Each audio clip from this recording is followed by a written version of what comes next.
So you hear, for Kagune and Kakuja tier list, in Monster Ghoul, before I start, I want to shout out my handsome and pretty subscribers.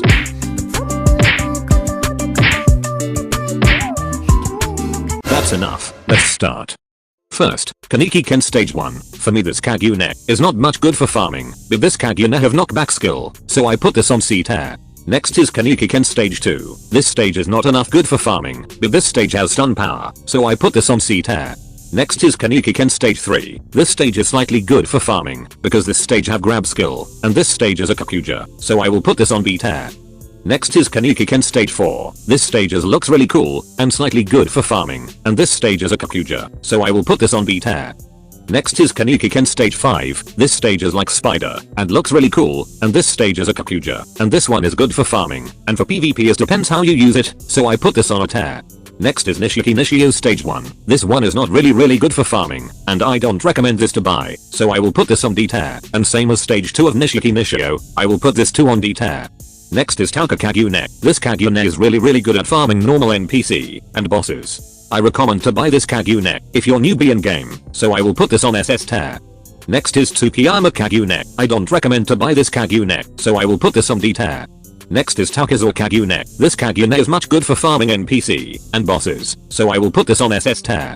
Next is Tatara Kagune. This Kagune is not much good for farming bosses, but you need high durability to kill bosses, but I recommend this Kagune to buy, so I will put this on B tier. Next is Ito Kagune. This Kagune is really good at farming bosses. I recommend to buy this Kagune because this thing has 4 stages, so I put this on SS tier. Next is Noro Kagune. I recommend this Kagune to buy if you level 200 plus, because the second stage of this Kagune is really good. Also if you're using this Kagune, you need high durability to solo and defeat bosses, so I will put this on S tier. Next is Jason Kagune. For me I don't recommend this Kagune because I don't like the skills, and this Kagune is only good for normal NPC farming, so I will put this on B tier. Next is Tatara Kakuja. This Kakuja has massive high damages to bosses, and really good for PvP, so I put this on SSS tier.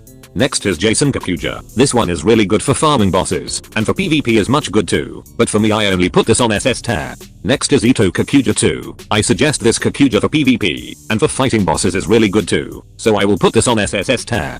Next is Takizo Kakuja 1. This Kakuja 1 is not much good for farming bosses, but for PvP is really good, so I put this on SS tier. Next is Noro Kakuja. I really like this Kakuja now, because the normal attack or click is now auto aim, but the cooldown is longer than before, and this Noro Kakuja has regen power, so I put this on SSS tier. Next is Ito Kakuja 1. I slightly like this Kakuja, because it looks cool, and I suggest this Kakuja for farming bosses, and for PvP, so I will put this on SSS tier. Next is Ito Kakuja 3. I really like this Kakuja, because this Kakuja have a stun power, and 2 knockback skills, and this Kakuja is really good for PvP, and for farming bosses too, so I will put this on SSS tier. And last, the Takizo Kakuja 2. I like this Kakuja for PvP, and for farming is good too. This Takizo has flashy skills, so I recommended this Kakuja for PvP, and I put this on SSS tier.